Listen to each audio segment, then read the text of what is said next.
김 2장, 예, 된장국에다가 김 2장을 썰어 드립니다. 어머니 밥 먹기 좀만 기다려.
가만 있어, 가만 있어. 어머니 가만 있어.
다 했다.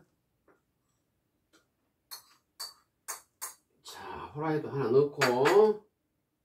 다 했네. 이제 먹자.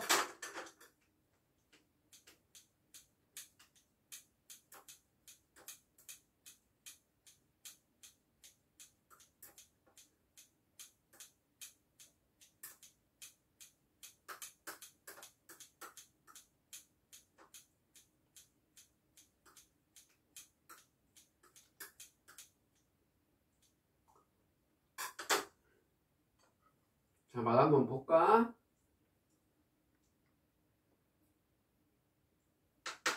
꼭꼭 씹어 먹어. 아, 없냐?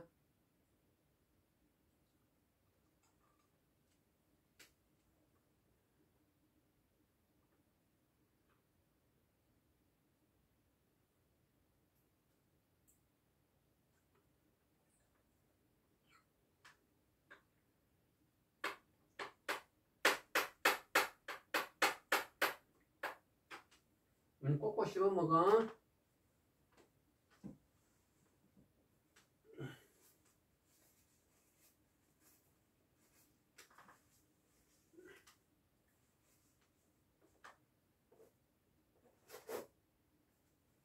왜?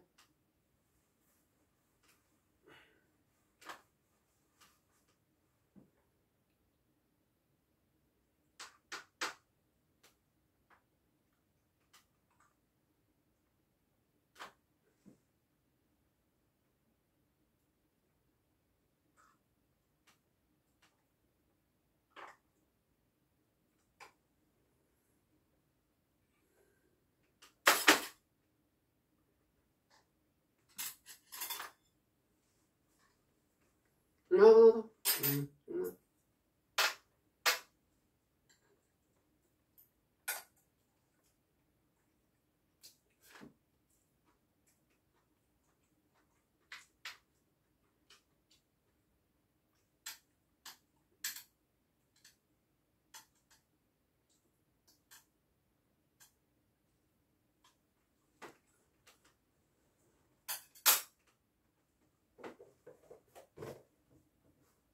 마스크.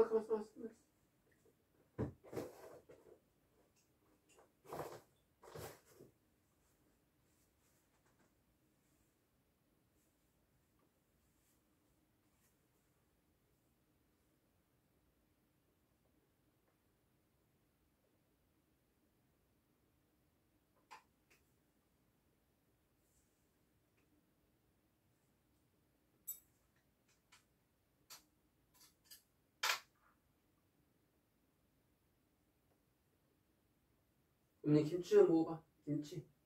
쑥갓. 먹어봐.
딱.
어디서 가요?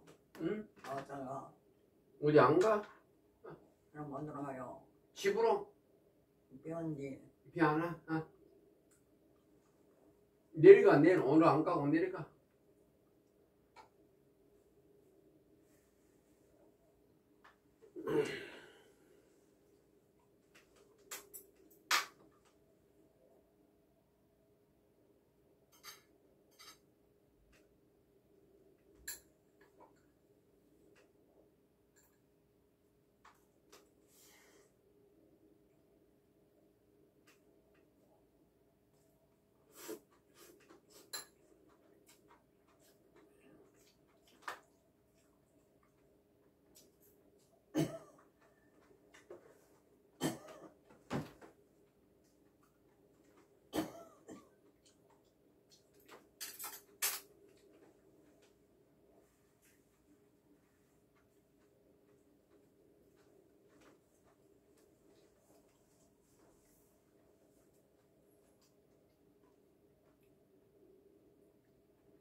뭐 가려고요. 못 가려고요. 내일 가. 내일.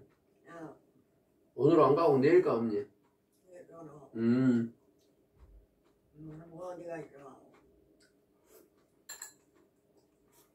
응? 내일 가게. 오늘 안 가고 내일 가.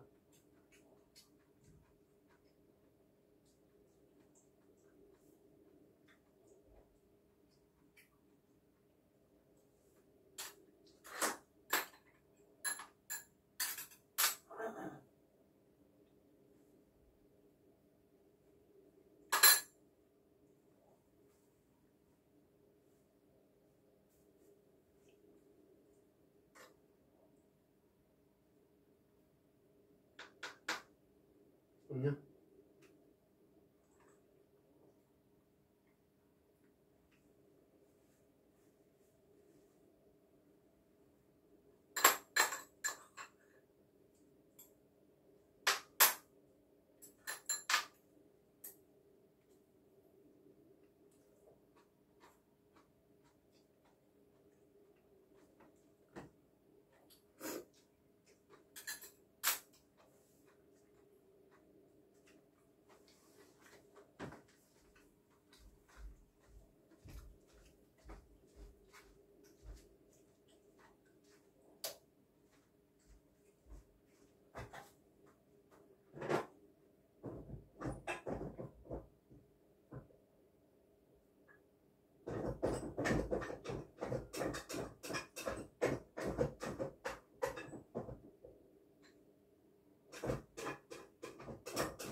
맞아.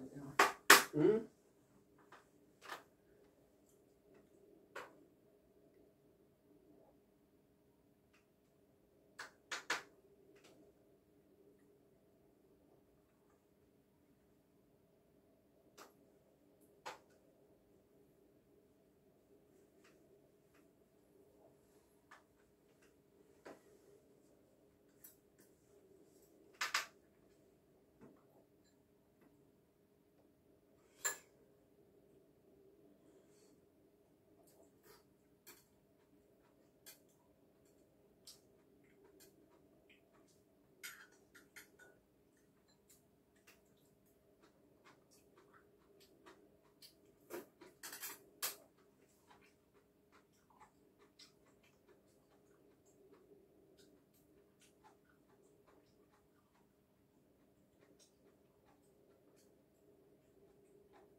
말고 그냥 갖고 가면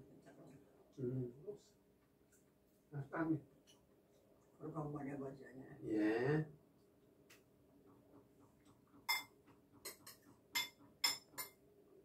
하나. 딸기 하나. 색깔.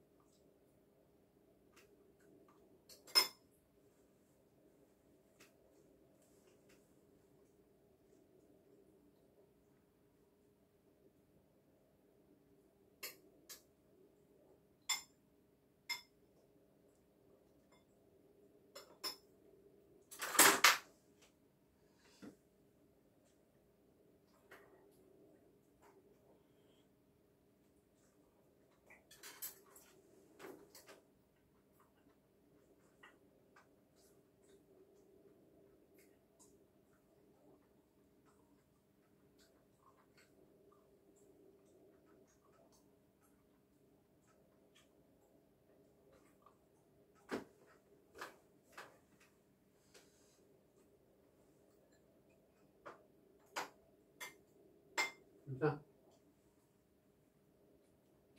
딸기.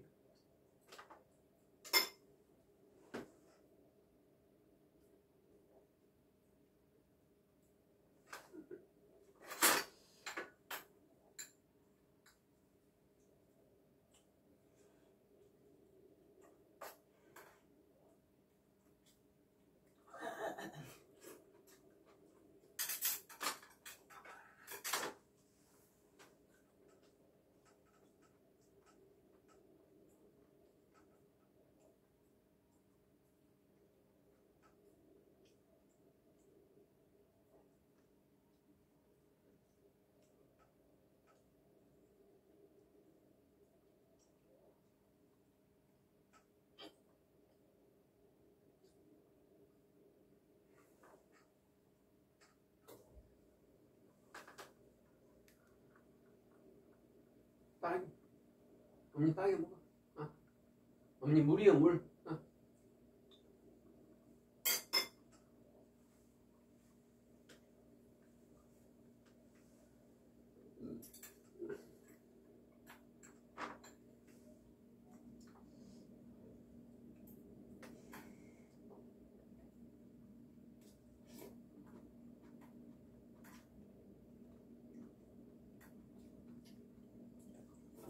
지금 그거 나가는 건지 분명을 잠깐.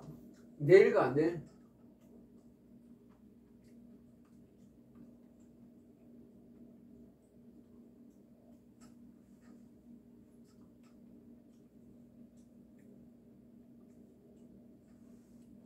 내일 가면 또 내일도 또 오늘하고요 뭐. 그래, 안 해. 내일 가.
응?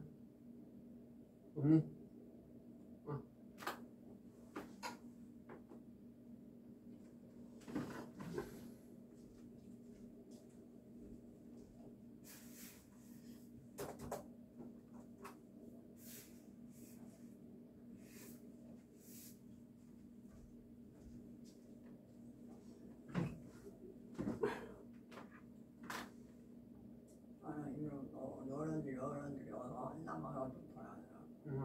내가 알아서 할게. 자,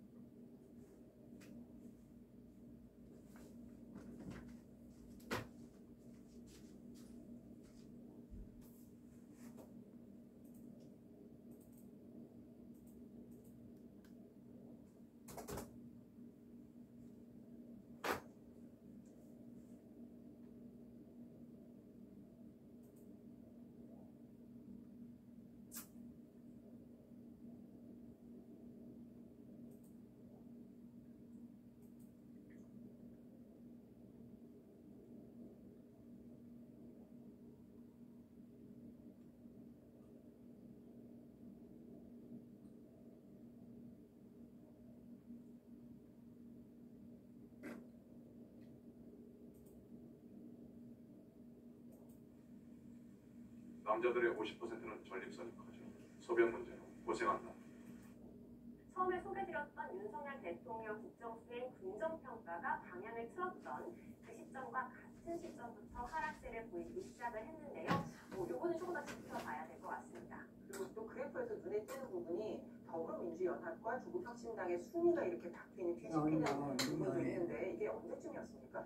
시점으로 보면 3월 13일부터 순위가 완전히 바뀌었습니다.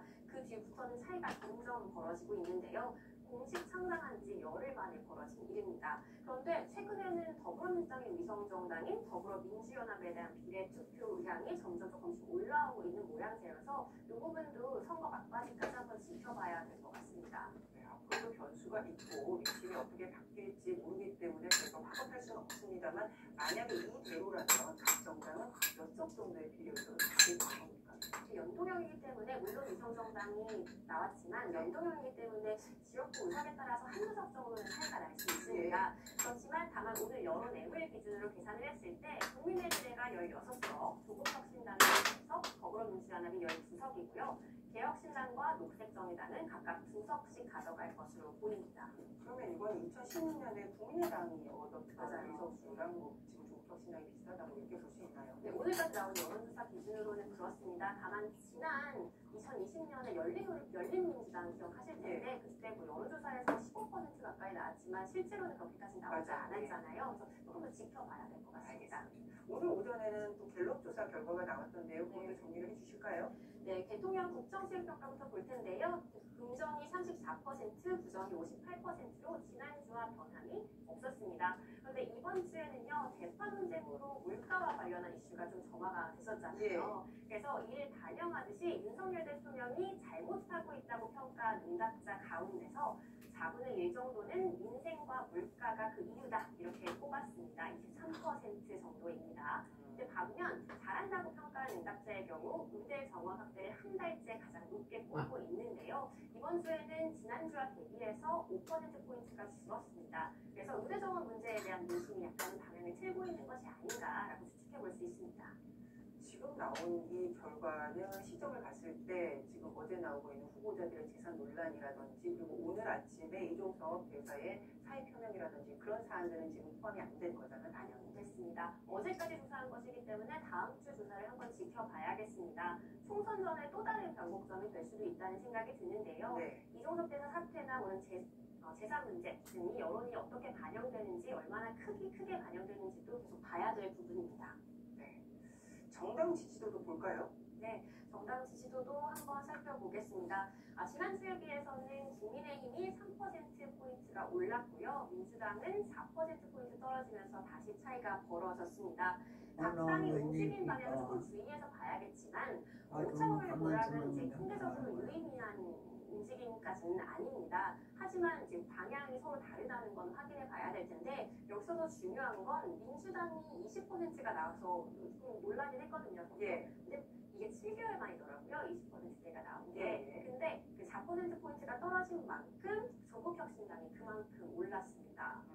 그러니까 지난주까지만 해도 민주당 지지율에는 상관없이 조국혁신당의 상승세가 있었다면 이번 이 표에서는 민주당이 빠짐하고 조국혁신당이 올랐다 이렇게 봐야 되는 거예요? 맞습니다. 조국혁신당의 지지율은 지지하는 정당이 없다거나 잘 모르겠다는 무당층이 조국혁신당을 지지하게 되거나 내일 아니면 더불어민주당의 지지율도 내일 가, 내일. 둘 중에 하나의 상황이 가장 많다고 오늘 안 가고 내일 가. 보여요.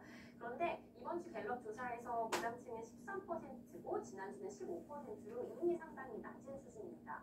그럼 평소보다는 얼마나 일단 줄었어요? 그만 이제 누가 보통은 얼마나 전체의 20에서 25% 정도가 무당층이거든요. 예. 그러니까 이미 선거가 코앞에 다가오면서 평소의 3분의 2, 거의 절반 수준까지 내려온 겁니다. 근데 만약 여기서 조국혁신당의 지지율이 더 올라가려면 민주당 지지층의 이탈이 나올 수밖에 없는 그런 상황인 겁니다. 알겠습니다. 자료들을 다 정리를 잘 해주셨는데 워낙 양이 많아서 다시 한번 보고 싶다 하시는 시청자들은 여론 M 분석 어떻게 확인할 수 있을까요? 설명해 주시죠. 검색창에서 여론 M 검색하시면 확인하실 수 있고요. 저희가 매일 오전, 오후 여러 번씩 업데이트하니까요. 자주자주 찾아주시면 감사하겠습니다. 알겠습니다. 선거 기간에 하루는 한달과 같다 이런 얘기가 있습니다. 그만큼 앞으로도 지지율 변화 계속해서 지켜봐야 될 테고요. 오늘 나온 조사와 관련해서 자세한 사항은 선거 여론조사 시민위원회 홈페이지도 참고하시면 됩니다. 장 기자, 인시가 잘 들었습니다. 감사합니다. 어제부터 이번 총선 공식 선거 운동이 시작되면서 후보자들의 발걸음은 빨라지고 또 각 지역구 여론조사는 쏟아져 나오고 있습니다. 이번 주에만 170개에 육박하는 여론조사가 발표됐는데 너무 복잡할 것 같아서 여러분께 좀 쉽게 정리를 해드리려고 합니다. 장세기 데이터 전문 기자와 함께 할 텐데요. 네, 장 기자, 254개 지역구 종합적으로 다 정리를 하셨다고요? 네, 맞습니다. 먼저 전국의 흐름부터 짚어보고 가겠습니다. 보통 대통령 지지율과 이번 총선의 성격을 어떻게 인식하냐는 여론조사를 총선 결과의 바로미터로 보는데요. 하나하나 짚어보겠습니다. 먼저 대통령 지지율부터 볼 텐데 보통은 부정평가가 55% 이상이고 긍정평가가 35% 이하면 총선에서 여당이 불리하다라는 분석을 하는 정치 평론가들이 있습니다. 이 점 유념하시면서 여론의 결과로 확인을 해보실 텐데요. 선거 2주를 앞둔 4월 마지막 주 현재 대통령 지지율은 긍정평가 33.5%, 부정평가 60.6%입니다. 전문가들이 제시하는 35, 55보다는 살짝 높고 낮은 상황인데요. 2월 의회정원은 2,000명 늘리겠다는 발표를 한 뒤에 이렇게 한 달간 긍정평가가 가파르게 오르면서 이제 2022년 7월 이후 1년 8개월 만에 최고점을 찍기도 했습니다. 그런데 변곡점이 된 건 이종석 호주대사의 출국이었는데요. 3주 만에 또다시 이렇게 거원 발표 이전의 지지율로 돌아갔습니다. 이런 대통령 국정수행평가의 흐름을 반영하듯이 같은 시기에 총선 성격 인식도 변화했습니다. 지난 12월부터 이번 총선이 정부 여당을 견제하는 성격을 가지고 있는지 아니면 정부를 지원하는 성격을 갖고 있는지 물어본 66개의 여론조사에 대한 응답을 여러 내부를 이렇게 추적해본 결과인데요. 2월 정부 견제와 정부 지원의 차이가 5%포인트까지 이렇게 줄어들었다가 3월부터 다시 이렇게 벌어지는 게 보이시죠? 이번 주 기준으로 정부 견제는 53.4%, 정부 지원은 37%로 약 16%포인트 차이로 늘었습니다. 이렇게 총선에 영향을 준다고 알려진 대통령 지지율, 또 총선 성격 인식 여론이 한 번에 또 한 방향으로 움직이면서 현재 지역구 여론조사는 국민의힘에게 우호적이지 않다는 분석들이 있습니다. 같이 함께 확인을 해보실 텐데요. 여론엠에서 지역구에 나온 여론조사를 종합해본 지도입니다. 약 460여 개의 조사가 나왔는데 3번 이상 조사가 나온 지역구에 대해서는 여론조사의 흐름과 또 조사기관의 성향을 고려해서 어떤 당이 우세한지 판단합니다.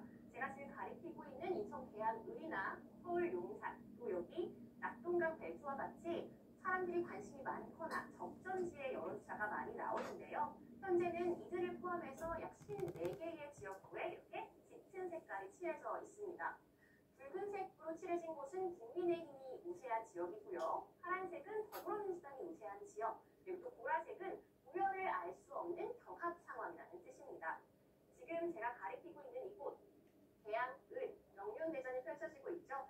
지역 주민뿐만 아니라 전국의 눈이 쏠려 있는데요. 이 계양을 토대로 어떻게 추정하는지 한번 확인해 보겠습니다. 지난 12월 이후 이 계양을에서는 총 25개의 조사가 발표됐는데요. 이번 주에 나온 조사만 3개입니다.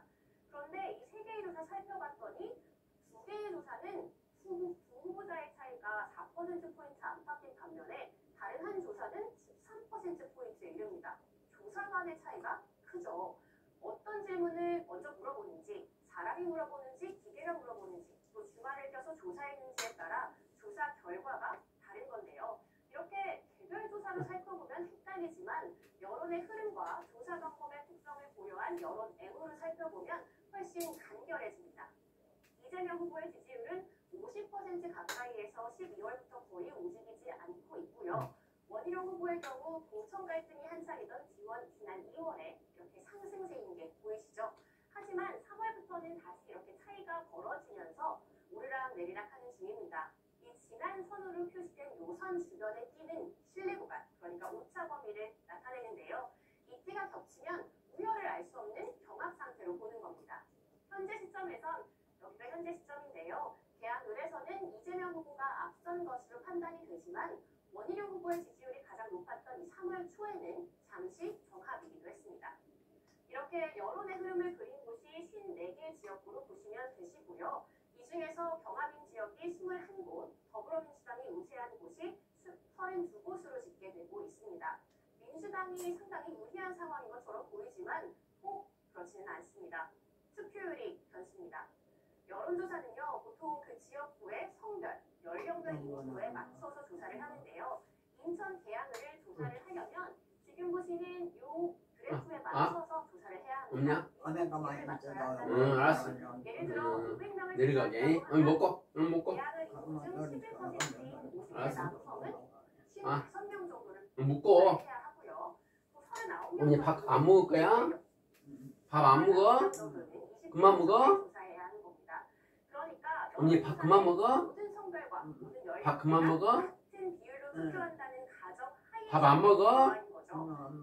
그래 하나 먹어. 마지막 때 그만 먹어. 그만 먹자. 60대 이상은 84%가 응? 투표를 했고요. 20대는 65%가 투표를 했습니다. 그러니까 현재 여론조사 결과가 선거 결과와는 반드시 일치하지 않을 수도 있다는 겁니다. 보통 연령대가 높아질수록 보수적인 성향이 강하고 또 투표율도 높다는 걸 감안해서 여론조사를 분석해 보겠습니다. 각 여론조사 결과에서 국민의힘 후보의 3%포인트를 더해주고 민주당 후보에서 3%포인트를 뺀 채 여론의 결과를 다시 추정하면 이 오른쪽 지도처럼 색깔이 변합니다. 경합지였던 5군데가 이렇게 색깔이 바뀌었는데요. 국민의힘으로 색깔이 바뀐 곳은 경기의 포천 가평, 서울 동작을, 그리고 경주구여청양, 양산갑, 사상구입니다. 이렇게 색깔이 변한 곳들은요. 이 지역에 나오는 여론조사가 경합이긴 하지만 실제로 국민의힘 후보자가 경합 우위에 있었다는 의미이기도 하고요.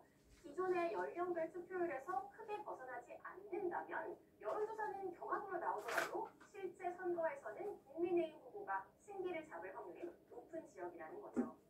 네. 여론조사와 실제 결과가 달라질 수 있는 그 변수, 요인에 대한 투표율을 고발해주셨는데 투표율 얘기를 해보겠습니다. 어제 나온 MBC 전국조사 결과 다시 한번 짚어보면요. 78%가 반드시 투표하겠다. 16%가 가능하면 투표하겠다. 이렇게 답을 했고요. 투표할 생각이 없다는 응답은 5%에 그쳤습니다. 또 연령대별로 살펴보면 연령이 높아질수록 적극적 투표 의사가 높아지는 것도 확인이 가능했는데요. 이게 반드시 투표하겠다는 20대는 50%가 채 안 됐고 반면 50대 이상에서는 90%에 육박하는 차이가 보입니다. 그러니까 연령대별로 차이가 상당히 크다 이렇게 볼 수 있네요. 맞습니다. 그렇기 때문에 여론조사 결과와 투표 후의 실제 결과는 다를 수 있다고 이야기를 하는 건데요. 특히 연령대별로 지지하는 정당이 다르거나 할 때 더 이런 차이가 크게 나타날 수 있습니다. 네. 보통 연령대가 보수 정당에 투표할 확률, 그러니까 국민의힘 후보에게 투표할 확률이 되게 높고 또 투표율도 상대적으로 높기 때문에 조금 전에 설명해 주신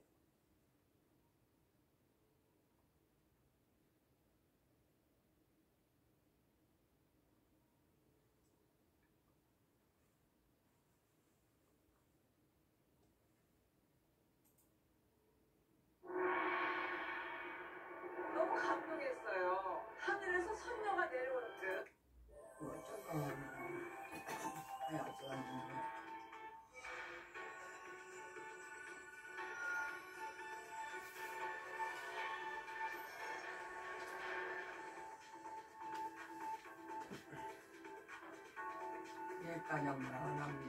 내릴까?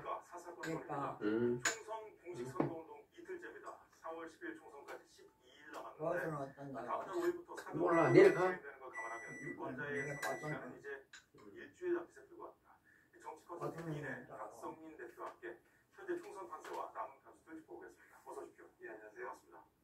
자, 본격적으로 판세를 짚어보기 전에 먼저 오늘 이종섭 주 호주 대사가 사의를 표명했습니다. 본인이 강력하게 표명해서 대통령에게 보고됐고 사의를 수용하기로 했다고 정부가 밝혔는데 오늘 이 뉴스 어떻게 보셨습니까? 좀 늦지 않았나요?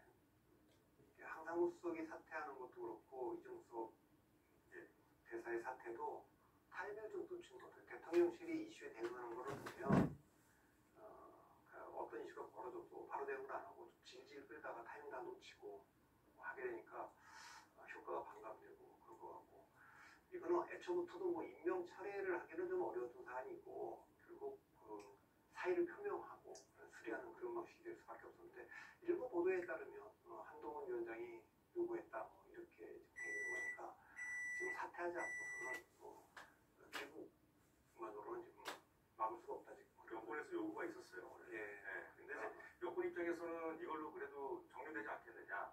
반감됐다고는 하셨습니다만 효과가 그래도 좀 있을까요? 어떻게 보십니까? 뭐 반등의 효과는 없고 더 이상 떨어지는 거를 막으니까 이게 더 이상 악재가 되지는 않겠죠. 이렇게 기국하고 대사가 사의까지 했기 때문에 이제 그 공처럼 넘어가 있는 거 아닙니까? 예. 이렇게 사태를 막고 우선은 그래가 돼 있느냐 이런 거 알았습니다. 이놈 먹고.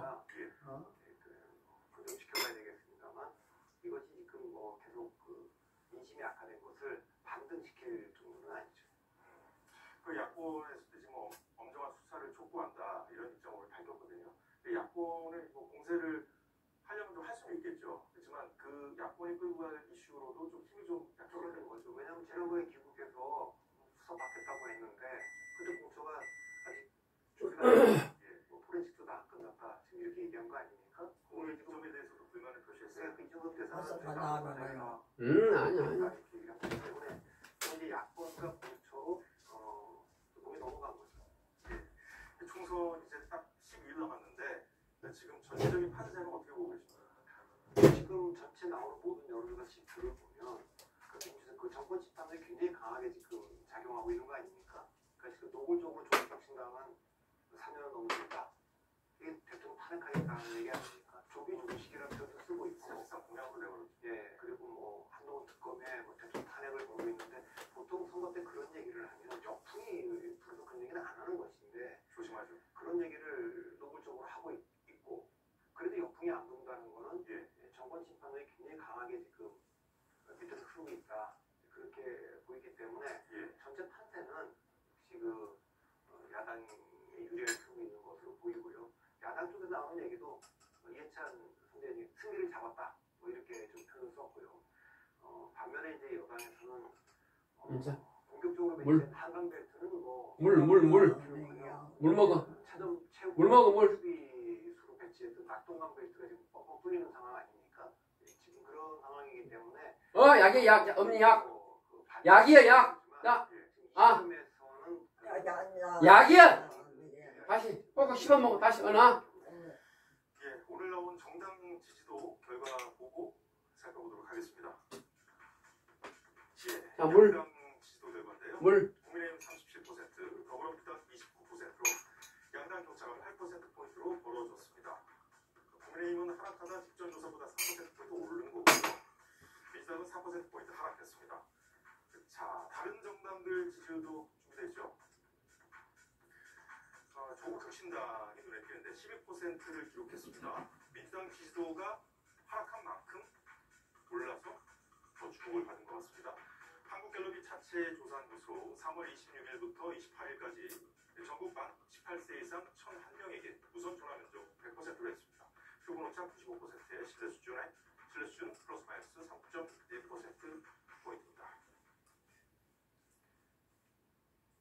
이 결과는 어떻게 보셨습니까? 일단 이 결과는 민주당의 지지율이 떨어졌다 이렇게 표현할 수는 없고 그러니까 그 민주당과 조국혁신당의 지지율을 합치면 지금 40%가 그러면은 야권의 지지세가 확장됐다 이렇게 보는 게 맞는 것 같고 조국혁신당이 나오고 나서는 비례 투표를 어디다 할 거냐 이렇게 보면 더불어민주연합과 조국혁신당의 합이 한 45%까지 나오고 21%까지 두 당이 합치고 나오니까 예. 이것은 야권세가 그전보다는 확장됐다 이렇게 볼 수 확장이 어느 정도 있고요. 됐다. 그다음에 또 하나는 예. 뭐 제가 이 방송에서 여러 번 얘기했습니다만 정당 지지율은 선거 판세를 읽는데 전혀 뭐 도움이 되지 않는 데이터입니다. 그러니까 국민의힘이 그 개별 지역구별로 정당 지지율을 물어보면 국민의힘이 민주당보다는 앞설 겁니다. 서울에서 특히. 그런데 되게 후보를 대입해 보면 지는 걸로 나올 겁니다. 그러니까 실제로 선거 판세를 읽는데 유의미한 데이터는 두 가지인데 하나는 구도. 그러니까 정권 지원을 위해서 여당을 찍을 거냐, 예. 정권 변절을 위해서 야당을 찍을 아니, 거냐. 어디 가게? 꾸준히 지금 어디 가게? 야당 찍겠다는 아니. 내일가 내일. 지원한다는 여론은 40%였고 정권 견제한다는 40%. 엄니 내일가 내일. 오늘 안 가 내일가. 그 다음에 또 직접적으로 반영되고 있는 게 대통령 긍부정 평가입니다. 예. 대통령 긍부정 평가가 긍정 평가가 물. 35% 미치고 물 좀 먹어. 평가가 55% 비면 그래서 20% 이상의 차이가 나면 이 구도가 인물과 이슈를 다 누르거든요. 선거를 지배하면서. 근데 지금 이 상황이 굉장히 오랫동안 지금 지속되고 있습니다. 거의 2년 동안 지금 그런 상황이기 때문에 정권 심판론이 지금 강한 상태여서 뭐 경쟁력 있는 인물을 넣는다고 해도 그 인물이 이 구도를 뒤집기가 쉽지 않은 그런 상황이죠. 지금. 예. 공직선거운동 첫날 내건 구호가 국민의힘에서는 뭐 범죄자 연대다 해서 이재명 조국 대표 심판하자. 그래서 2조 심판론을 내걸었습니다. 그리고 민주당과 조국 혁신당에서는 대통령의 불통 이미지를 강조하고 있는데 정권 심판론 내걸었는데 뭐 이제까지 뭐 한 구호랑 크게 다르지 않기 때문에 뭐 특별한 건 아닌데 이걸 정면에 내걸었거든요. 첫날부터. 그래서 아까 이제 이 구도로 싸우겠다는 얘기 아니겠어요? 제가 이제 캠페인 전문가로서 평가를 하자면 선거라는 거는 좋아해서 찍거나 상대가 싫어서 찍거나 아니면 이제 필요해서 찍거나입니다. 그런데 지금 좋아해서 찍는다는 규모도 야당이 좀 더 많고 상대가 싫어서 찍는다는 규모도 야당이 더 많습니다. 그 부정평가 대통령 부정평가 높으니까요. 그러면 여당의 프리미엄은 뭐냐면 필요해서 찍게 만드는 거죠. 사실은 나는 저 당을 좋아하지 않는데 대통령도 좋아하지 어디 않는데 갈까? 뭔가 해주고 어디 가? 뭐 서울 어디 가? 같다든가 뭐 재난 지원금을 준다든가 이런 거 그것이 빨강은 장관에서 여당이 잡은 전략적인 지방에는 프리미엄을 전혀 살지 못하고 있는 거거든요. 그러니까 언니 어디 가? 선거 전략은 너희들 집에서 생각을 하면 가야지. 우리에 대한 오늘 안 가 내일 가. 내일 가. 나에 대한 반대를 약화시키고 내일 가 내일 가 언니. 반대를 강화하고 내일 가. 상대에 대한 지지를 내일 약화시키고 가라. 음. 내일 가라는 지금은 만들어. 지금 안 가. 지금 못 가. 1번 전략입니다. 예. 그런데 여당은요. 윤 대통령의 지금 문제는 뭐냐면 지난 2년간 대통령 선거 승리 이후에 우리 나에 대한 지지가만을 계속해왔어요. 뭐 자유가 중요하다, 이념이 중요하다. 근데 사실 그분들은 결집은 해왔다는 거죠. 근데 규모가 많잖아요. 그 정도에 동의할 수 있는 거는 제가 보기에는 한 20% 정도거든요. 언니 어디가 못 가. 오늘 안 가. 내일 가 내일. 한동훈 위원장은 또 지쳐? 아까 세수했잖아. 그 저기 연대 심판이라든가 좀 이따 자게. 내가 조금 추울게 좀 덮어. 그건 뭐세 번째 좀 이따 자게. 건데 대통령이 했던 건 네 번째. 그냥 또 사람도 없어. 색깔도 국민의힘의 그냥 선거 지금. 전략은 첫 번째가 반대를 약화시키는 전략을 썼어야 돼요. 근데 반대를 약화시키려면 몇 가지 세 가지를 했어야 됩니다. 실제 대통령은 정치적 태도를 바꿨어야 됩니다. 그러니까 윤석열 대통령을 흔쾌히 찍은 분들도 있고 마지못해 찍은 분들도 있는데 흔쾌히 찍었든 마지못해 찍었든 두 그룹의 대통령과 다른 대통령이 되길 바랬던 거예요. 근데 흔쾌히 찍었던 그룹들은 정책을 문재인 대통령이 했던 정책을 다 뒤집으면 좋겠다. 근데 그대로 하고 있잖아요. 이게 여전히 흔쾌히 지지했던 분들은 지금 지지하고 있어요. 마지못해 지지했던 분들은 정치적 태도도 문재인 대통령과 좀 다르게 했으면 좋겠다. 뭐 잘못된 게 있으면 나와서 인정도 하고 사과도 하고 책임도 지고 잘못된 인사라 그러면 좀 빨리빨리 교체도 좀 하고 사과를 계속 사과하고 이렇게 해주길 바랬는데 그걸 안 하는 바람에 이분들이 지금 다 떠난 상태 아닙니까? 그 상태가 지금 돼 있죠. 예, 그러니까 이 문제 때문에 지금 지지율이 계속 떨어져 왔는데 이것을 두 번째는 민생입니다. 아까도 말했지만 한동훈 위원장이 할 수 있는 거는 내가 저당도 대통령도 싫어하는데 내어린이래. 정 찍으면 뭔가 이렇게 내어린들 때요.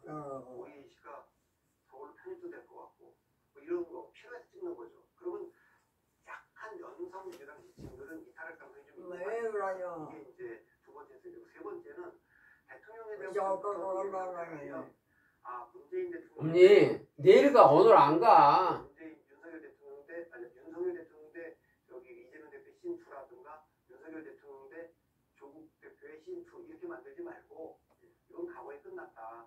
그래서 맞아, 밥만 놔두세요, 포함해서 오세훈 시장, 안철수 의원, 원희룡 장관, 또 나경원 의원 이렇게 해서 우리는 대통령 내입법을 좀 강화하더라도 합의를 위한 그 레이스를 좀 조기에 불붙여서 미래로 가는 그 세 가지를 했었어야 되는데 그 세 가지를 좀 다 안 했죠. 그리고 한동훈 위원장 1인 체제로 왔다는 1인 체제로 왔고 그 1인 체제도 계속 그 야당에 대한 심판론을 강조하는데 그 야당 심판론이 잘 안 먹히고 있는 거 아닙니까? 근데 이게 이조 심판론 그 민생을 좀 앞세워서 좀 해야 된다는 말씀해 주셨는데 너무 거세게 지금 오는 경향이 있지 않습니까? 그래서 그 민생 이런 상황에서 민생만 얘기하면 과연 얼마나 또 먹히겠느냐. 또 미디어들도 관심을 또 그런 부분을 또 갖지 않거든요. 그러니까 그 전략적으로는 그 좋은 태도가 아닙니다. 그러니까 정권 심판론이 왜 작동하느냐를 보면 그러니까 보수 일각에서는 이재명 대표가 저렇게 사법 리스크가 많고 9가지 혐의를 지금 재판을 받고 있다. 예. 조국 대표가 2심에서 이미 2년도 받았는데 그리고 거기에 지금 비례대표 공천한 분들 보면 아직 범죄 혐의자들이 많은데 어떻게 거기에 지지하느냐 이렇게 얘기를 할 수 있는 거 아닙니까? 요번에선 그렇게 얘기하고 그렇게 얘기하는데 그럼 돌이켜보면 왜 근데 거기에 지지하는 사람이 저렇게 많고 반대로 지금 윤석열 대통령에 대한 반감이 이렇게 높은가 생각을 해봐야 될 거 아닙니까? 요번에 생깁니까? 이런 말씀. 그러니까 이제 책임을 떠나서 궁금하게 생각을 해야 될 거 아닙니까? 왜 이런지. 그러니까 그 생각을 안 하는 거예요. 그러니까 노무현 대통령 첫 번째는 얘가 그 조국 혁신당의 저 조국바람 저거는 몇 가지로 볼 수가 있는데 첫째는 노무현 대통령을 생각해 보면 보수일각에서는 노무현 대통령의 혐의가 없는 게 아니다, 죄가 없는 게 아니다, 그 수사 기록을 봐도 다 나온다, 뭐 이런 얘기를 한단 말이죠. 근데 그 적어도 중도층, 노무현 대통령이 뭐 죄가 없다고 믿는 분들도 있지만 죄가 있다고 보는 분들도 범죄를 있다고 내일 가. 왔다 참아. 오늘 안 가. 내일 가 내일 언니. 오늘 안 가. 이게 묻는 거 아닙니까? 조국 장관에 대해서 똑같은 걸 묻는 거예요. 조국 장관이 2심에서 영화중이 나왔다는 걸 내일 가. 우리도 알고 있겠는데 그러면 뭐 그렇게 그 잣대로 윤석열 대통령이나 한동훈 위원장이 주변에도 그런 잣대로 했냐 그렇게 가혹하게 그렇게 안 하지 않았냐 이걸 묻는 게 첫 번째고 두 번째는 제가 그 이라크 전쟁 효과라고 얘기를 하는데 2003년도에 그 미국이 이라크 전쟁을 시작했어요. 거기 대량살상기가 있다. 알카에다에 배우고. 근데 2004년 대통령 선거 때까지는 그게 드러나지 않았기 때문에 먹혀서 조재표 씨가 이겼잖아요. 근데 2006년도 중간 선거에 오면 공정력이 거의 드러났기 때문에 내가 공화당이 졌어요. 그리고 2008년에는 완전히 그 사기였다 이렇게 된 거 아란 말이에요. 그 얘기는 뭐냐면 조국 장관에 대해서 압수수색을 엄청 많이 했는데 검찰이 그 결과가 뭐 사모펀드에서 뭐 엄청나게 나올 줄 알았는데 나온 게 보니까 뭐 딸 그 입시 관련된 것들이니까 그것이 죄가 안 된다는 게 아니고 충분히 비난할 만한 거고 책임을 물어야 될 일이긴 하지만 야 이게 그 요란했던 거에 대해서는 별거 아닌 거 아니냐 이런 게 있는 거예요. 그리고 윤석열 대통령이나 한동훈 위원장이 갖고 있는 그 서사는 영웅 서사는 권력에 의해서 핍박받을 때 만들어진 건데 지금 대통령 대표 여당 대표가 돼 있으니까 강자잖아요. 지금은 박정훈 대령이나 조국 대표나 뭐 이재명 대표가 야당 포지션이니까 약자로 돼 있지 않습니까? 그러니까 이런 것들이 있는데 그래서 국민들이 묻는 거는 다 좋은데 윤석열 위원장 대통령과 한동훈 위원장이 말한 공정한 잣대 모든 문제는 동일한 잣대를 다 엄발하겠다. 그렇게 했냐를 묻고 있는 겁니다. 이제 거기에서 많은 분들이 그렇게 안 했다 이렇게 보고 있는 거기 때문에 지금 이 문제가 해소가 안 되고 있기 때문에 거기에 이제 이종석 장관 대사 문제가 또 부딪히고 이제 대통령과 한동훈 위원장에 대해서 국민들이 현재 포지션에 맞는 요구를 하고 있다 이런 말씀이시군요. 많이 됩니다. 집권하고 나서요. 야당이 전직 그 대통령 뭐 박근혜 대통령과 이명박 대통령도 구속시켰지 않습니까? 대법원장도 구속시키고 삼성 이종희 회장도 그 잣대로 국정농단 수사했던 잣대로 그렇게 만일에 국정 운영하면서 깨끗하게 국가 뭐 여야 가리지 않고 보수 진보 안 가리고 그렇게 했다면 또 그런 분들만 썼다면 그럼 어떻게 이재명 당대표가 나올 수 있고 이렇게 지지받을 수가 있고 조국 장관이 어떻게 당을 만들 수 있습니까? 불가능한 얘기죠. 총선 판세를 지금 전반적으로 짚어보고 있는데 지금 여야가 가장 공들이고 있는 지역은 최대 격전지 수도권입니다. 이 중 핵심은 서울 한강벨트죠. 지난 총선 결과를 보면 20대 총선에서는 9대2로 민주당이 이겼는데 당시 전체 결과는 민주당이 단 한 석 차이로 원내 1당을 차지했었고요. 21대 총선에서는 국민의힘 전신인 미래통합당이 서울 용산 단 한 곳만 승리했습니다. 전국 지역구는 민주당이 163석, 미래통합당이 84석. 자, 여야 대표 지원 유세 최근에 하는 것 중 한강벨트에 집중돼 있더라고요. 이번에도 어쨌든 이 한강벨트가 핵심 격전지일 수밖에 없는 거 아니겠습니까? 그것도 전반까지 상당 시합을 해. 한강벨트를 굉장히 공격적으로 배치를 했죠. 예. 근데 지금은 낙동강벨트 수비하기도 급급해서 원래 한동훈 위원장 체제가 정상적으로 작동했다면 보수 유권자들은 보수 지층들은 윤석열 대통령 보고 나는 국민이 찍겠다. 또 지금 한동훈 위원장 보고 국민이 찍겠다. 이렇게 되는 게 제일 좋은 건데 시너지가 나는 건데 지금 보수는 한동훈 위원장 때문에 못 찍겠다. 중도는 윤석열 대통령 때문에 못 찍겠다. 이러니까 한강벨트 유세를 해야 한동훈 위원장이 박근혜 대통령을 만나러 갔잖아요. 그게 지금 전략이 실패를 좀 지금 그 2016년에도 그리고 4년 전에는 불과 8석밖에 못하지 않았습니까? 그만큼 한강벨트가 어렵습니다. 근데 이번에 좀 굉장히 그 호기롭게 배치를 했는데 지금 전체적으로 그 지지세가 정권심판론이 강하게 있으니까 인물들이 좋은 인물들이 많이 갔어요.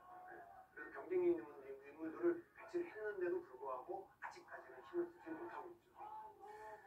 국민의힘이 뭐 자체 판세 분석이 끝났다고 합니다. 근데 이제 구체적인 데이터 공개는 안 했는데 여튼 뭐 전반적으로 분위기는 안 좋다는 걸 인정을 하는데 어쨌든 오히려 경합 지역이 아직까지 많다고 해서 좀 최선을 다하겠다는 입장을 밝긴 했습니다만 지금 이제 한강벨트 좀 분위기 짚어주셨는데 이 중에서 특히 관심 있게 지켜보고 계신 데가 어디입니까?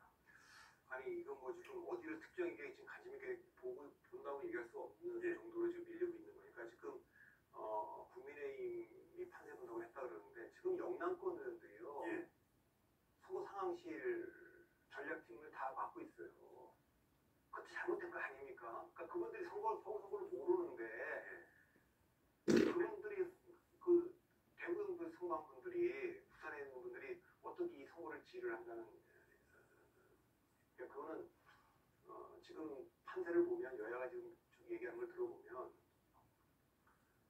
야당 쪽에서 나오는 얘기는 아주 극단적으로 낙관적인 시나리오는 탄핵 가능한 200석 범죄 거죠. 다 합쳐서 200석 하자. 이게 이제 두 번째는 적어도 그렇게까지는 안 되겠지만 패스트트랙을 할 수 있는 180석 하자. 그다음에 세 번째는 이제 이재명 대표가 그런 얘기하는 거죠.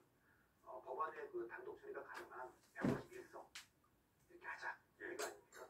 뭐 어느 거가 됐든지 간에 민주당의 그 완승이라고 얘기할 수 있는 거죠.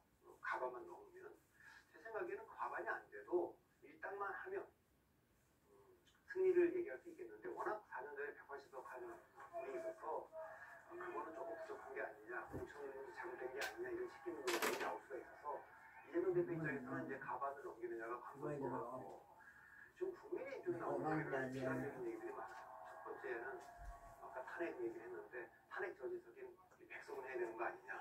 그 다음에 그래도 120석은 해서 패스트트랙을 막아야 되는 거 아니냐. 세 번째는 단독 처리를 막을 수 있게 하려면 단독 가반은 저지해야 되는 거 아니냐. 단독 가반을 저지하려면요. 국민의힘이 135석에서 140석은 해야 됩니다. 비례까지 합쳐서. 그러려면 수도권에서 40석은 해야 됩니다. 40석을 하려면 경기도보다 서울이 좀 해볼만 하거든요. 한강벨트. 그러니까 한 번도 못 해봤던 지금 그 2000년 이후에는 2008년에 46%로 투표율이 떨어졌고 40석으로 할 때 빼고는요. 2000년에 17석, 2004년에 16석, 2012년에 16석, 2016년에 12석, 4년에 8석이. 그러니까 그 기록을 깨고 20석 정도를 해줘야만 가능한 얘기입니다. 그러려면 서울에서부터 바람을 좀 한강벨트 다 이겨야 됩니다. 그렇군요. 자, 그래도 뭐 아직 10일 남았으니까 선거는 뭐 그래도 뚜껑을 열어봐야 한다는 그런 말도 있지 않습니까? 앞으로 남은 게 여기가 뭐 충분히 선거 판도가 바뀔 수 있을까요? 지금 좀 비관적으로 여권의 말씀을 많이 그거는 해주셨는데. 이제 비관적으로 얘기를 했지만 최근에 여론조사 흐름을 보면 민주당이 올라간 흔적은 안 보여요. 보수층의 국민의 지지가 빠져 있는 겁니다. 유보로 돌아갔기 때문에 다시 들어올 가능성이 있죠. 그러니까 여기서 몇 가지 조치가 있는데 오늘 이준석 대사가 이제 그만뒀고요. 예. 그 다음에 이제 남아있는 게 의대 정원 문제, 문제. 의대 증원 문제를 예. 이건 어쨌든 당 중심으로 풀어야죠. 어떻게 풀리든지 1000명 증원이든 1500명 증원이든 규모를 좀 축소해서라도 통과시키면 예. 윤석열 대통령은 그 어렵다는 의대 증원을 한 대통령으로 남을 겁니다. 2000명을 고집해서 결국 1000명이든 1500명이든 증원을 시킨 거니까. 그리고 당은 이 문제를 어쨌든 풀어내는 거가 되니까 그렇고. 그리고 마지막 남은 변수는 이 의대 증원 문제가 풀리고 나면 역시 투표율입니다. 투표율이요? 네, 투표율이고 네.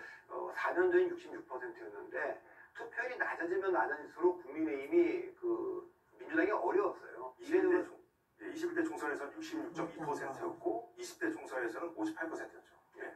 그러니까 기준 60%를 보면 60%를 넘어가면 지금 정권 심판론이 그대로 반영될 가능성이 크고 55%가 안 된다. 뭐 그렇게 이례적으로 낮았던 투표율이 한 5번쯤 있는데 화면에도 나오고 있는데요. 예. 그렇게 되면 이제 국민의힘이 승리할 가능성이 있고 55에서 60 사이가 되는 건 잘 모르겠습니다. 어쨌든 투표율이 관건이라는 그런 말씀이신데 투표율이 높으면 어쨌든 그 투표율이 높고 낮음에 따라서 연령대별 투표 참여율이 다르기 때문인 거잖아요. 그래서 좀더 짚어주시죠. 일단 지금 4년 전에도 지금 뭐 물어보면 70대 이상은 거의 80%대 투표를 하겠다고 지금 얘기하고 있는 겁니다. 근데 반면에 20대는 굉장히 낮아요. 근데 20대가 낮은데 저희가 주목하고 있는 거는 2016년부터 2020년까지 민주당이 이길 때는 20, 30대가 민주당을 지지하기 위해서 투표율이 계속 높아져 왔어요. 2017년 대통령 선거 때는 굉장히 높았거든요. 그리고 이제 반대로 실망해갖고 2021년 4.7 재보궐선거부터 지난 대통령 선거까지는 국민의힘을 찍었지 않습니까? 양쪽을 다 찍어봤는데 좀 실망을 다 한 거예요. 양쪽으로부터. 그래서 지금 부동층, 무당층 규모가 가장 많은 데가 20, 30대입니다.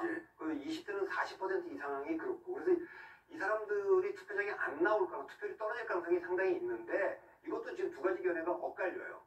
20대가 투표장에 안 나오면 그동안 민주당한테 찍었던 사람들이 안 나오는 거기 때문에 국민의힘이 좀 유리할 거다 이렇게 보는 층이 있고 반윤석열 20, 30대는 다 나올 것 같은데 지금 문제는 윤석열 대통령을 찍었던 반 이재명 20, 30대 중에서 특히 남자들이죠. 이분들이 지금 찍을 데가 없어서 개혁신당도 지지를 해주는 이 사람들이 투표장에 안 나올 가능성이 있다. 그래서 투표율이 낮아져도 그게 꼭 국민의힘이 좋은 건 아니다. 이런 견해도 있고 전 둘 다 일리 있는 분석이라고 봅니다. 과거 달리 40, 50대가 지금 민주당의 또 열성 지지가 아닙니까? 예. 여튼 이 투표율만 갖고 판단하기에는 조금 과거와 좀 그러나 상황 이제 바뀐 사람들이 좀 있다. 모든 걸 다 봤을 때도 55% 아래라면 그건 국민의힘이 유리하다고 보이고요. 60%를 넘어가면 확실히 그는 민주당이 유리하지 않느냐 이제 그렇게는 보입니다. 투표율까지 살펴봤고요. 개혁신당하고 국민의힘의 어떤 단일화 얘기가 좀 계속 나오고 있거든요. 이건 어떻게 보십니까? 그건 뭐 의미 없고 뭐 효과도 없는 얘기 아닙니까? 개혁신당이 받을 일도 없고 그건 뭐 무슨 얘기로 나오는지를 모르겠습니다. 예. 사실 지금 경기 용인갑에서 지금 양양자 후보, 개혁신당 양양자 후보가 먼저 제안을 하긴 했어요. 그래서 여기 보시면 나오는데 그 이원모 후보가 있는 바로 그 지역구거든요. 그래서 좀 경선을 해보는 건 어떠냐 이렇게 먼저 제안을 하니까 국민의힘에서는 이제 좀 긍정적인 입장을 지금 내놓고 있거든요. 그래서 어쨌든 이게 뭐 모르겠습니다. 말씀하신 것처럼 효과가 얼마나 있겠느냐, 물리적으로 가능하겠냐 이런 얘기도 있습니다만 이게 지금 계속 언론에서 회자되고 있거든요. 안 추워? 안 추워? 그 개혁신당이 당 차원에서 그걸 고민하고 있고 양양자 의원의 지금 제안은 뭐냐면 이원모 국민의힘 후보하고 당명을 빼고 그냥 이름만 갖고 하자는 거예요. 그건 이제 이원모 후보가 받을 리가 없고 그 다음에 지금 가장 어려운 점은 지금 당대표인 이준석 대표가 지금 동탄에 나가 있지 않습니까? 그러니까 동탄에서 그 단일화가 도움이 안 됩니다. 거기가 굉장히 정권 심판이 센 데인데 그렇게 할까지 않는다 이런 말씀이시죠? 예, 시너지가 나기는커녕 오히려 역풍이 불 가능성이기 때문에 이준석 대표가 뭐 받을 리가 없다고 저는 보고 그러면 현실성이 없는 얘기라도 봅니다. 자, 마지막으로 우리가 꼽을 수 있는 마지막 변수는 막말 있습니다. 이 부분에 대해서 좀 짚어주시죠. 네, 막말보다도 막말은 크게 영향을 미칠 것 같지 않은데 제가 보기에는 그 이재명 대표와 조국 대표가 정권 심판을 들고 나왔고 그런데 거기 이제 포진했던 그 뭐 비례대표 후보들이나 지역 후보들 중에 심판을 하겠다고 나온 분들이 뭐 부동산 투기라든가 아니면 뭐 변호사 비수를 뭐 수입을 다단계 수사를 다단계 업체 지금 정의신당의 비례대표 1번 예 그렇게 박은정 변호사 남편 되는 뭐 이정구 변호사가 이렇게 했다는 거고 그다음에 뭐 그러니까 조국혁신당이 좀 약진해서 그런지 모르겠습니다만 한동훈 위원장도 직접 이 문제를 거론하면서 그 여당에서 조국혁신당 안 가. 그러니까 어쨌든 정권 심판을 하겠다고 하는 사람들의 그 도덕적 내일 정당성을 뺏는 거죠. 이게 뭐 굉장히 구체적 그리고 이 문제가 왜 중요해 부동산 문제도 그렇고 이런 거는 그 20, 30대한테 상당한 박탈감을 주는 거거든요.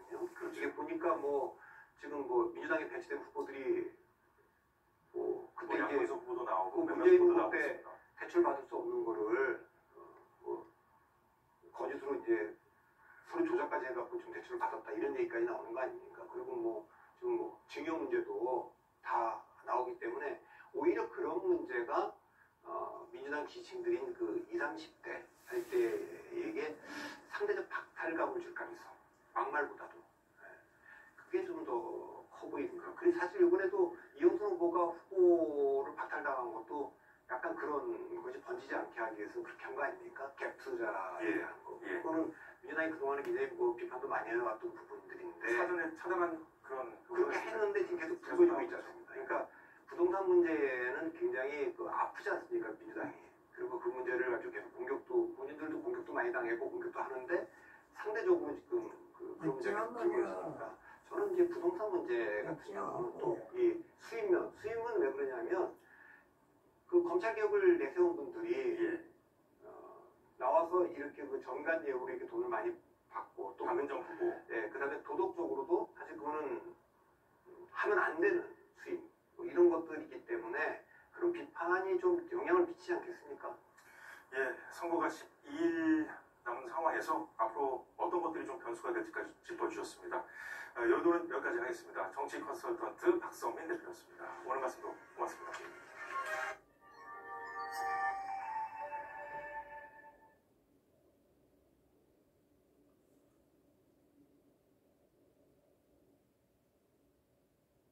어쩐다 어째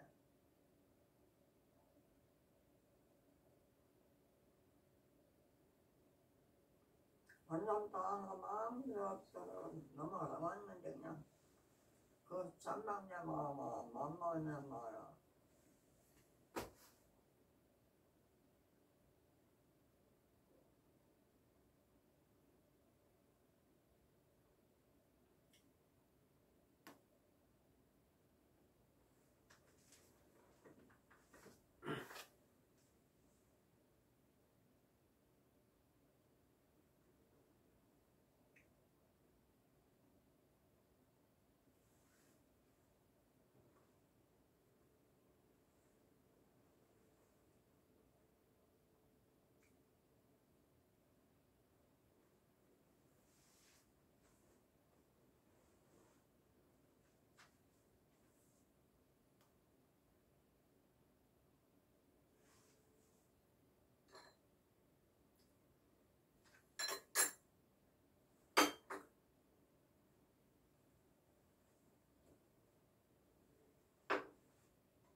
자, 딸기. 딸기. 난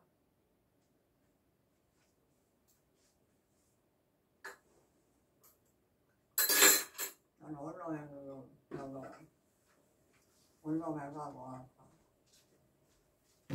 누가 있다냐 없다냐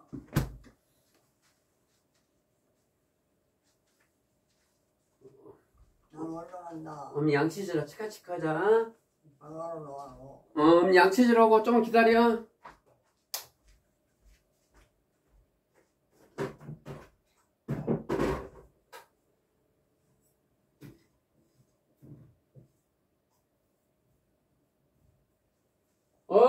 안 돼. 언니 치카치카 좀만 기다려. 치카치카하게. 응. 좀만 기다려. 치카치카하게. 양치 저렇게 좀만 기다려. 잉? 아니 눈다고 올라오네. 오줌 싸게. 응. 그래.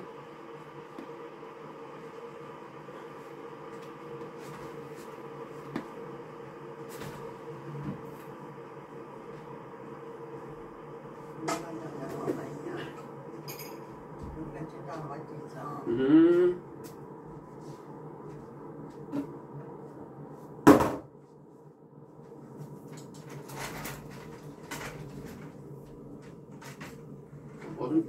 오줌 싸러 가게. 어이 앉아서 할까? 응? 이거 동전. 건전다니야 동전이야 누는 거. 몰라. 아니라 어디 간다는 거. 오줌 싸러 가게. 뭘로? 화장실로. 어디 나갔느라. 안 가? 그래 얘가 있어 그럼 양치를.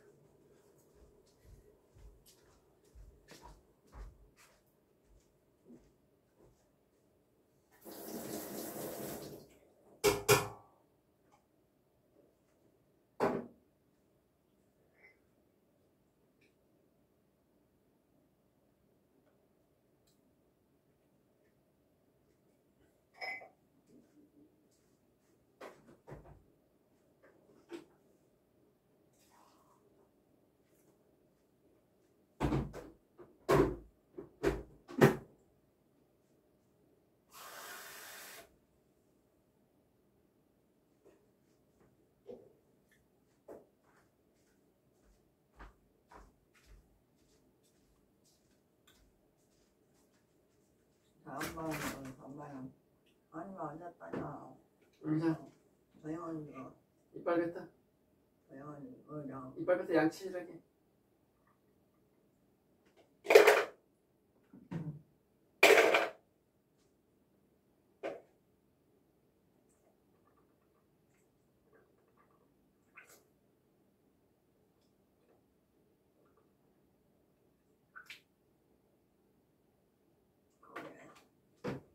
아. 여기냐. 받아.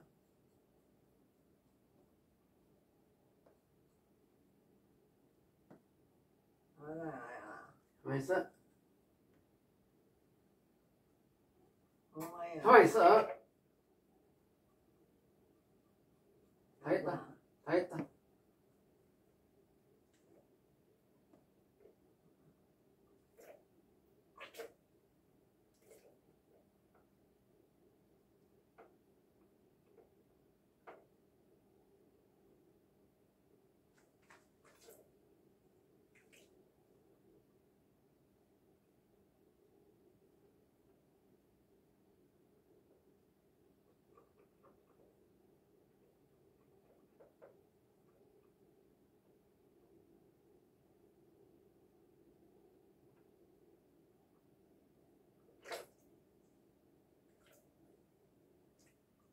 마지막 끝. 끝.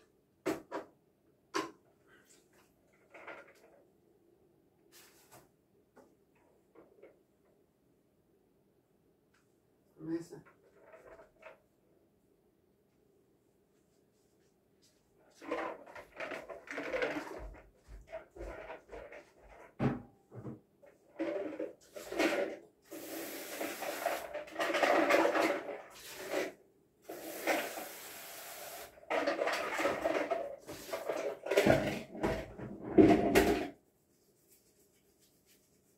마스가 내가 할게. 내가 놔둬 가만히. 언니 내가 할게. 가만히 놔둬. 내가 할게.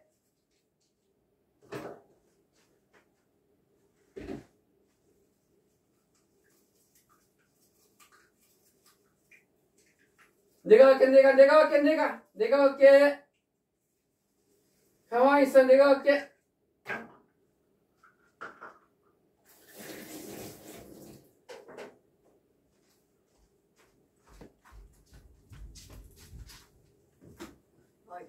아이가 겁나 나가 있어. 내가 할게. 응. 가만히 있어. 언니. 언제 갈까나? 응. 내일가 내일. 내가 가지고 가면 나. 내일가 언니 하나 있어.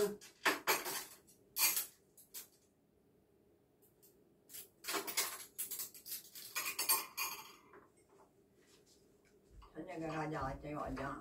내일 가. 응. 어이다.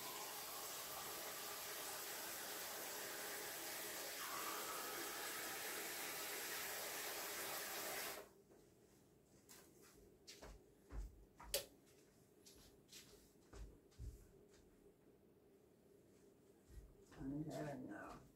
싸워야지. 나는 장 먹어가지고. 나는 장 먹어. 나 혼자 먹을까? 얼른 가라. 내일 가 언니 오늘 안 가? 어느? 내일 가. 내일까? 어. 내일까라면 먹어달라고 말하던가. 사람들이 내일 가. 응. 난 그놈 먹어가지. 내일 올까? 응 내일 가. 예. 응 내일 가. 내일은 먹을까 나는. 내일은 오늘 다 넘어가면 뭐다 내일 간다냐. 내일 가면 오늘 가면 내일 자서 맞지. 갑시다 나라. 어딜 가? 사무라요. 안 가. 내일 간다니까. 예. 내일 가. 그러면 나만 저가면 나만 저 사람한테 보내란 가. 예. 어? 저 사람 보내. 누구? 오늘도 보내야 간다. 아 몰라.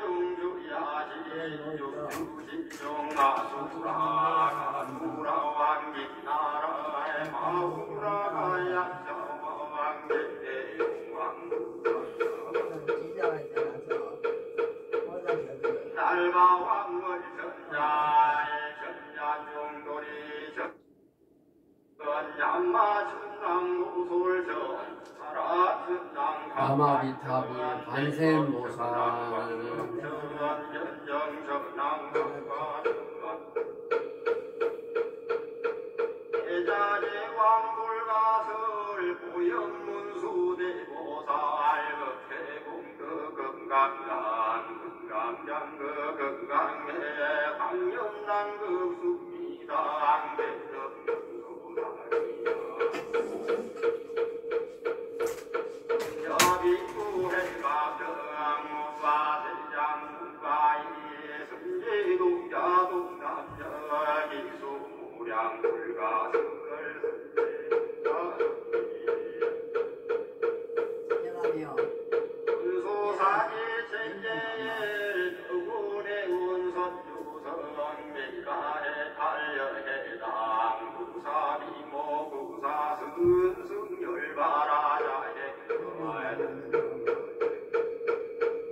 나무아미탑을 관세음보살.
공개세계 육구여시상설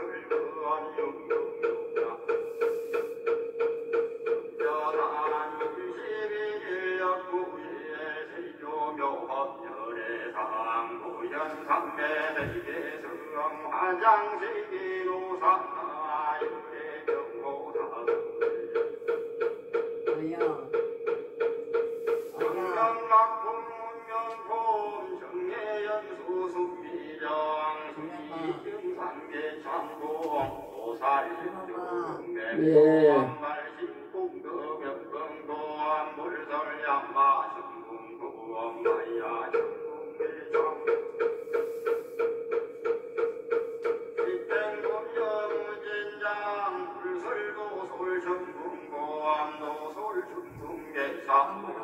예. 예.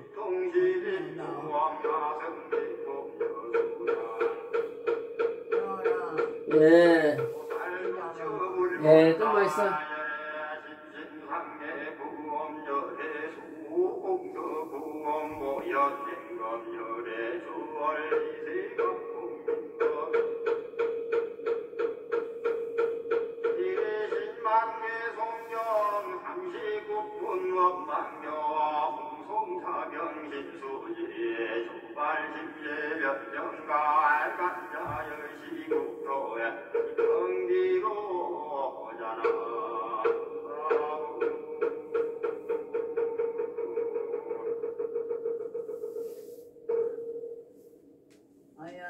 안녕하세요. 유니브 클래스 입시 상담관 윤여정입니다. 자, 오늘은 어떤 입시 고민을 가진 사연자가 찾아와 주셨는지 바로 만나보도록 하겠습니다.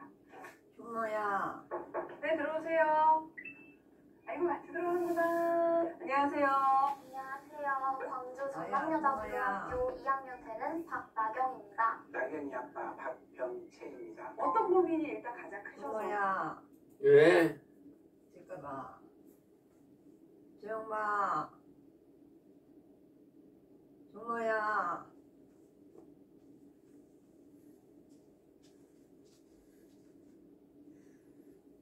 여름이 지하니까.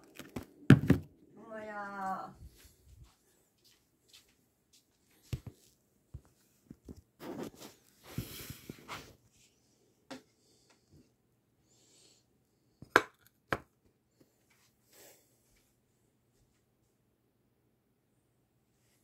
준모야. 준모야.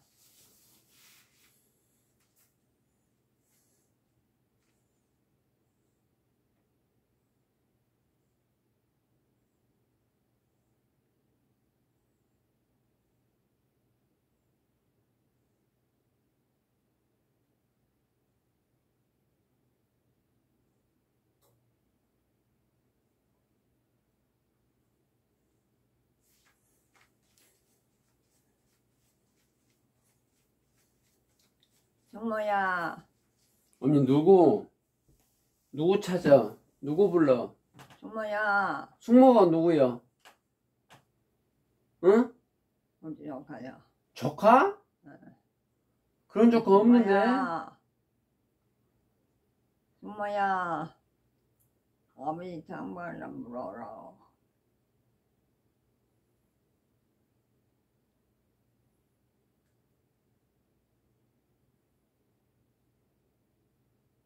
준모야. 준모야. 재은이? 언니 재은이 찾아? 예. 김재은이? 현역 환수한 것도 이제 그러지? 서울로 이사 갔어. 언제 갔다? 작년에.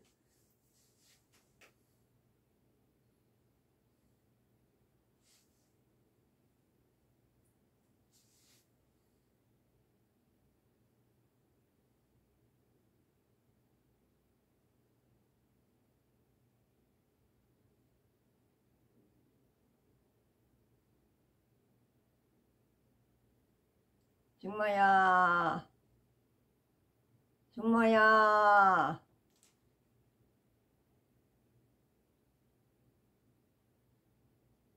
너는 또 똥 매러 가려네. 똥 사러 갈까? 갑자기. 그래, 똥 사러 가자.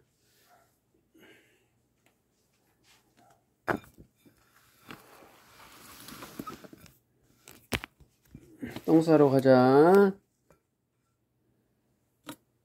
가만히 있어. 언니 가만히 있어.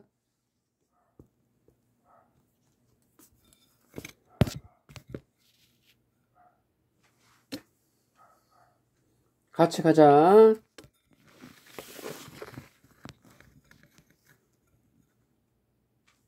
자,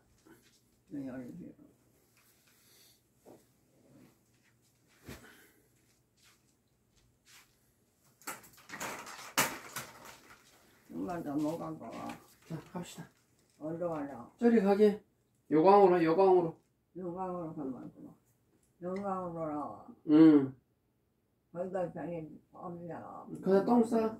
예. 응, 얼른 가. 하나, 둘, 갈거나. 셋. 얼른 가, 얼른. 오줌 말라. 자, 하나, 둘. 하나, 둘. 하나, 둘.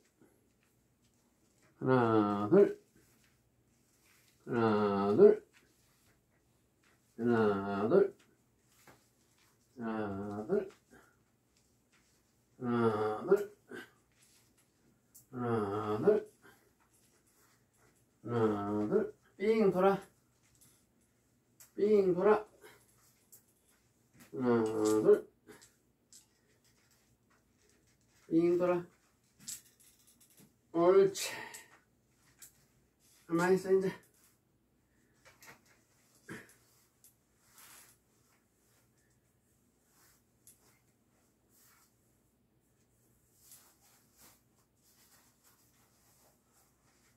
가만히 있어.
저기 봐.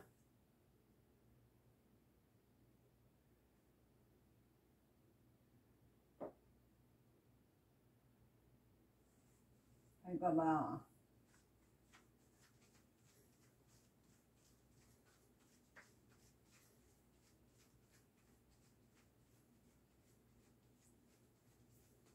그냥 경림아. 경림아. 경림아. 그것도 가볼 때. 동생아.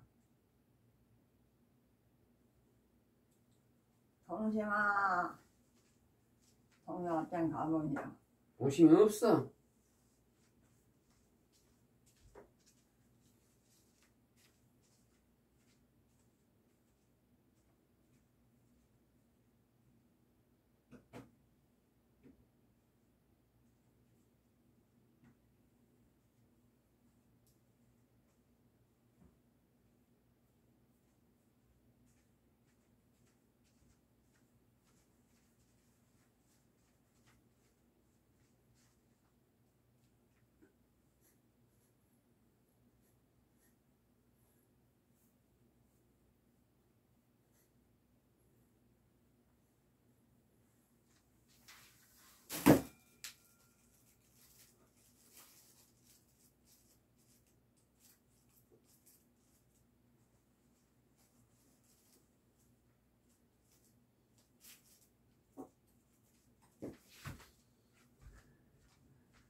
내가 할게 이제.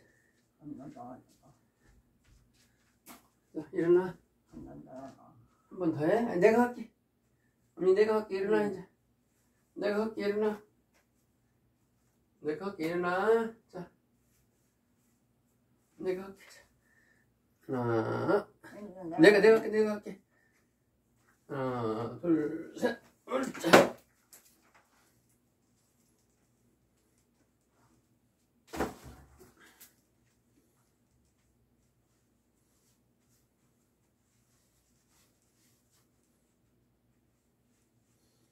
자, 가자. 가만히 있어. 가리 응? 들가리 건가리 등갈이 긁어줘. 밑에 여기 여기.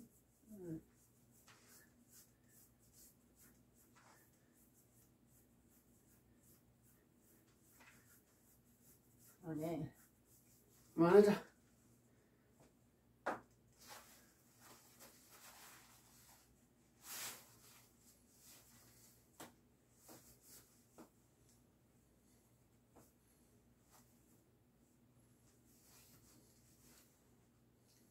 천년 먼 나무가 자란다.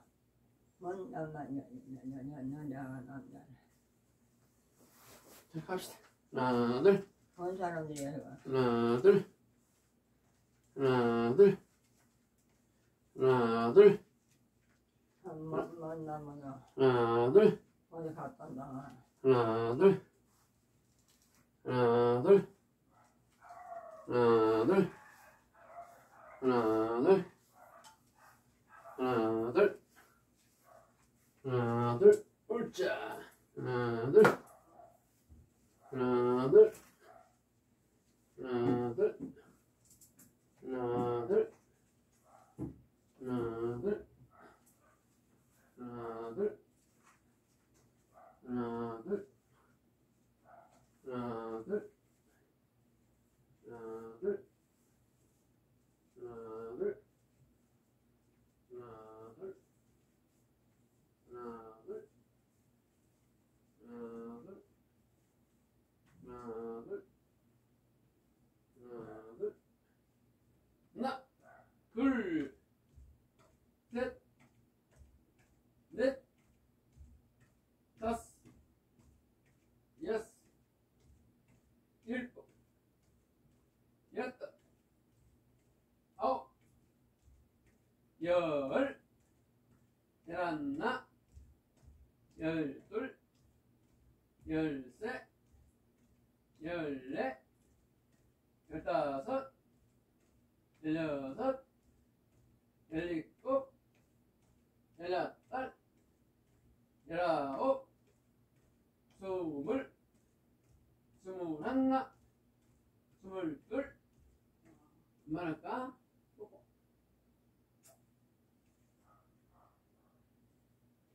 언니 손나? 언니 손나? 옳지. 손나? 옳지. 이제 자자. 이제 자자.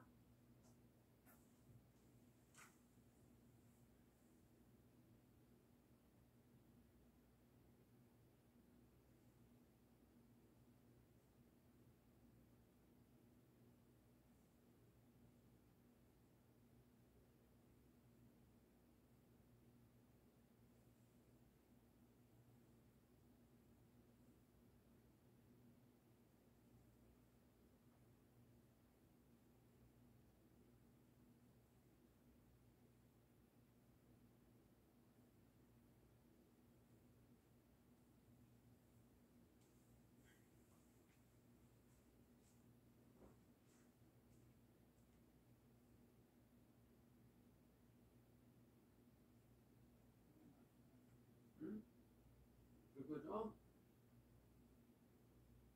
여기. 응?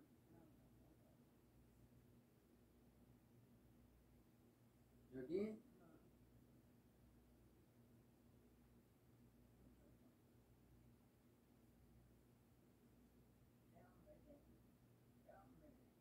여기 쭉 내려가.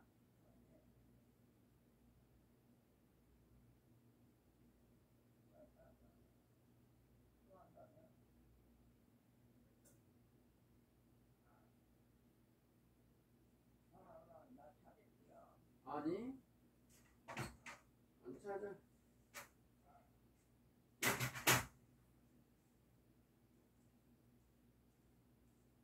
나 찾까? 나 찾아?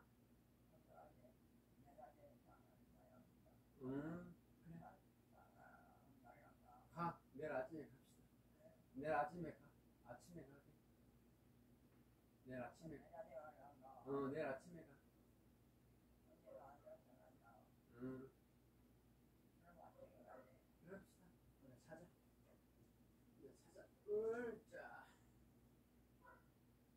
다리 올려.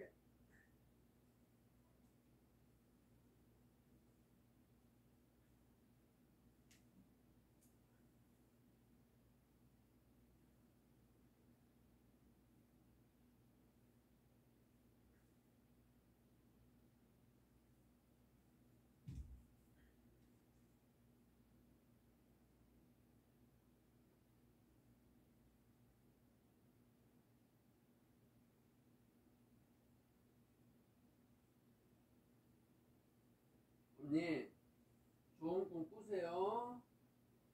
좋은 꿈 꾸세요.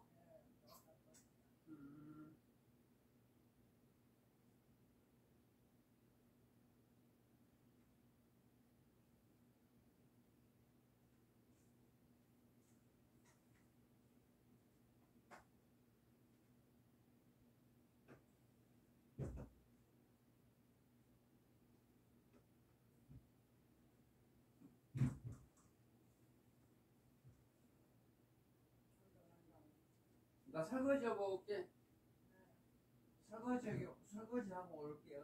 가만히 있어. 설거지하고 올게.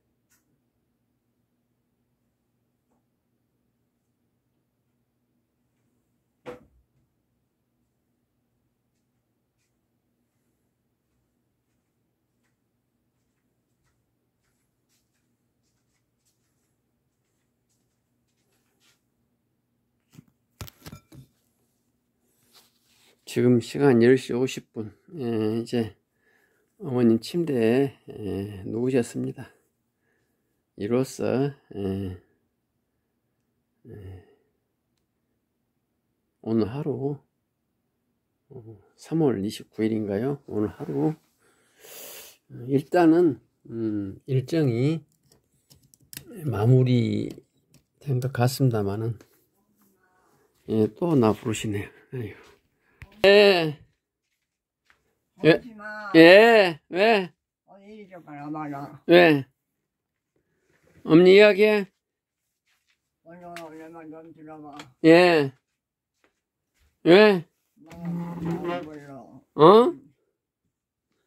너 사명에 밤에 사명을 갈래. 내일. 내일 오후에.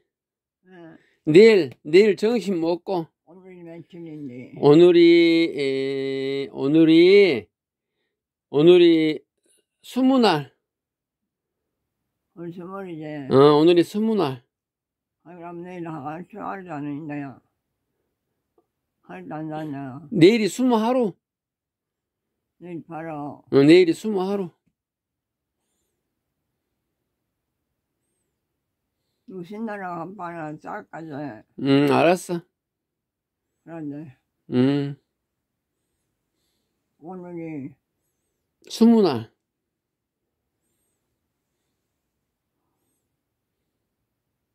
너랑 아무도 안 갔냐? 예.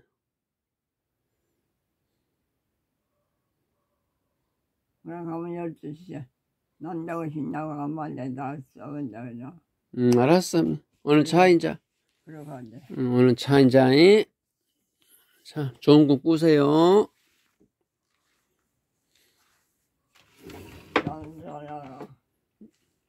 내가 예. 참 잘자. 예. 어머니도 좋은 꿈 꾸세요.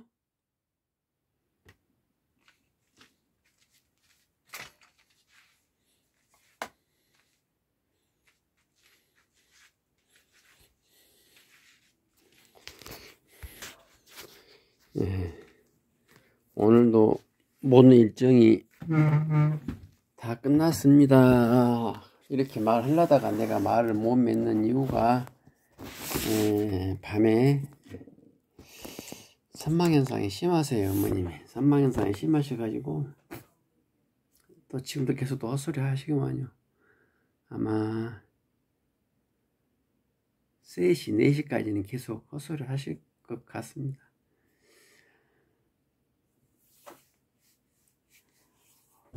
저는 이제 같이 잠을 못 자는데 요즘은 중간중간 좀씩 자요. 제 의지와 관계없이 제가 이제 잠이 꼬라 떨어지죠. 그래서 어머님 아까 저 침대 옆에 침대 밑으로 못 떨어지게 큰 의자를 옆에 거치는 거 보셨죠? 새벽 4시까지는 아마 잠을 또 헛소리 하시면서 못 주무시고 갔대요. 그러면 5시부터 오전 11시까지 주무십니다. 그게 뭐 그렇게 정례화 돼 있어요. 그렇습니다. 다음에 뵙죠.